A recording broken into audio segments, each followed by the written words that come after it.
Assassin's Creed Shadows. Yeah. There was all sorts of conversation about this game. We've talked about it extensively on our show. And the final update of Assassin's Creed Shadows is finally hitting the game, which Ubisoft says will finally fix plot holes and give the game a proper ending. Now, is the black character removed from the game? That would be one way to patch it, really. I mean, that would put a definitive into it. Vera, Ubisoft has finally admitted that some elements of the base game have missed the mark. This courtesy of IGN over here, and that the community didn't resonate with Assassin's Creed Shadows' story as much as they hoped. As much as hoped? Are they taking the fucking piss?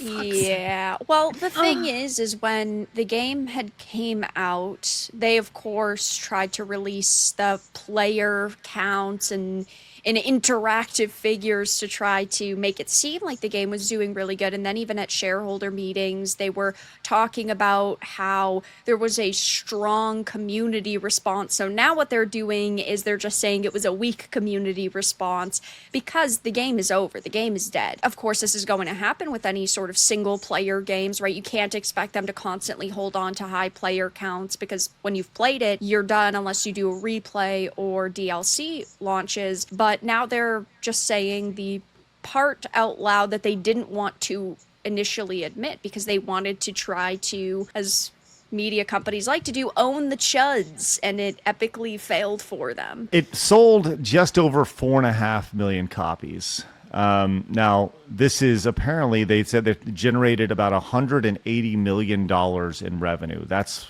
what they said in July of 2025. $180 million in revenue. I don't know if we have actual budget for that. Do you think that they'll reset Assassin's Creed after Shadows, or are they going to go in? Remember, they were talking about the gay witch version of it, yes.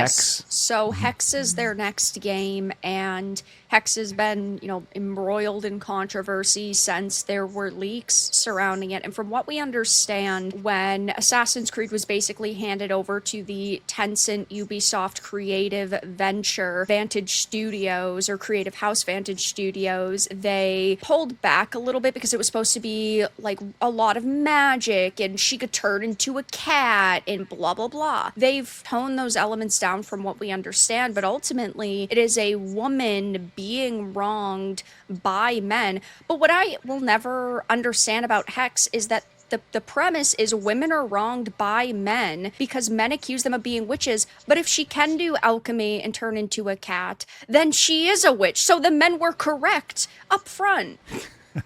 They were right. Kind of pokes a few holes in that story there, doesn't it? Yeah, but that's awesome.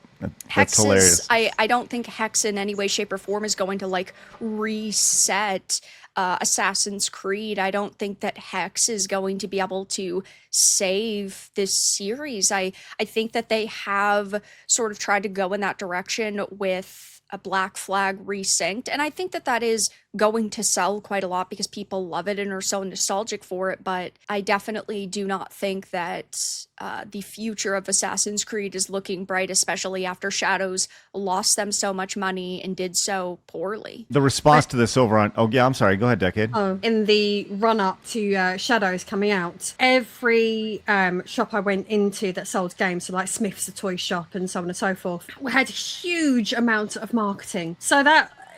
If that was 4 million people bought that game, that was definitely like mums and nans buying it for grandchildren or something, because it was just plastered everywhere. And I remember going into these places, like looking for other stuff and being like, bloody hell, like how do they think they're going to justify like that level of marketing budget if I'm going in and there's huge displays and entire like sections dedicated to just that game? Ridiculous. Well, Reddit is very excited for this update, and they're saying things like this is a worthy ending or a beautiful conclusion to the game, or a perfect ending to Assassin's Creed Shadow. The problem I have with this is that it took over a year to get that, right? Don't you think that you should have that ending, I don't know, when you first start playing the game? Or am I off the mark here? I mean, hey, Vera, yeah. quick question. How long was it that Mass Effect rectified the ending? What do you mean? So Mass Effect 3 comes out. Everyone hated the ending. And then do you remember how long it took for them to... I don't know. I can find that out really quick. But am I wrong on that? Like, just the idea that if does it take a year to put that together? In theory, you shouldn't. I don't know. You should They also seem get to it right think- the first time. They seem to think that we just accept broken games on release. Yeah, well, they well- do now. It reminds me a lot of what happened with Kalisto Protocol, and I know in the case of like Assassin's Creed Shadows, they were trying to like release DLC and new content. Obviously, if your DLC is 6 months in the future, then that would be the end of the game. But it reminds me a lot of Kalisto Protocol, where I thought that the game was decent. I didn't dislike it, but what they did was because they ran out of development time, they literally cut the ending off the game and sold it half a year later for $30 as a DLC. That is absolutely insane. And that should not be the norm. That should not be acceptable. So to answer your question, Phoenix apparently took BioWare 4 months to rectify the ending with the free extended cut DLC, which launched in July of 2012. Okay, thank you. That's a fairly quick turnaround, all things considered. Yeah. So in the grand scheme of things, will Assassin's Creed Shadows be thought of as a failure or a success? I mean, a failure. Do you think I that? think it's neither. I think it's just forgotten. I think that's the worst thing you could ever be. It's just like, meh.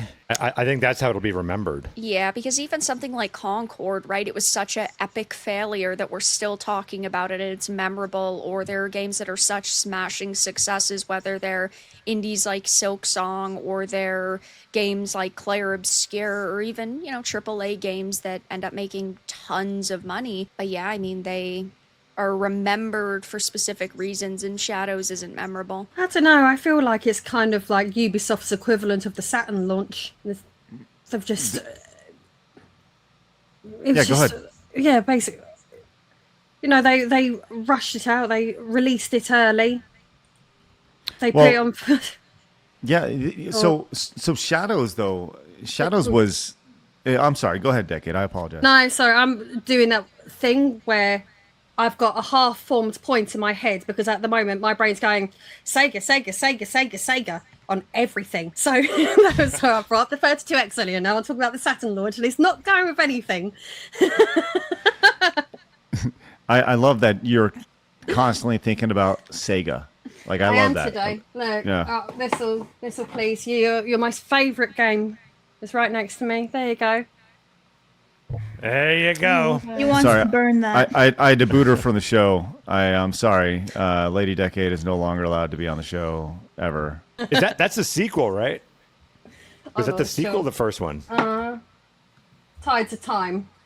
Yeah, Tides of Time is a sequel, haven't- right? Yeah. Not sure. Make sure to sub and watch the next video here.